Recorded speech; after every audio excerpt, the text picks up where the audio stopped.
Kelganingizda nima muammo bilan keluvdingiz? Juda ko'p edi. Bitta ikkitasini haligi glavniylaridan. Gilamlardan bosh og'rig'i juda ham Bosh og'riq. kuchli edi. Aha, kuchli edi. Davleniyam tushmasdi. Davlini.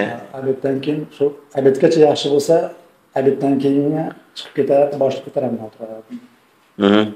Badan og'rig'i, endi nima deydi, oyoq og'rig'i, badan og'rig'i, umuman holsiz bo'lardim. Shunda qilardim.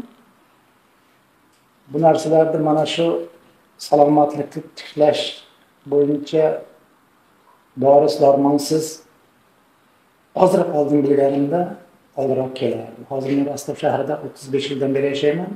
Bu narsalarni biz bilmaganmiz. Mana bilib mana shu yerga kelib bunaqa sog'liq tiklashni birinchi marta ko'ryapman. Dori darmonsiz. Tiklasa ham bo'lar ekan.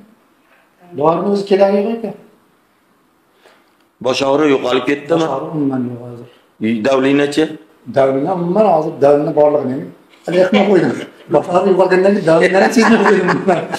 Kechqurunlari borsam, shu soat 1larda, 2larda ozroq uyqum kelar, soat 4-5larga turib olardim. Hozir soati kechqurun 7da yotsam, kunisi 7ga turyapman.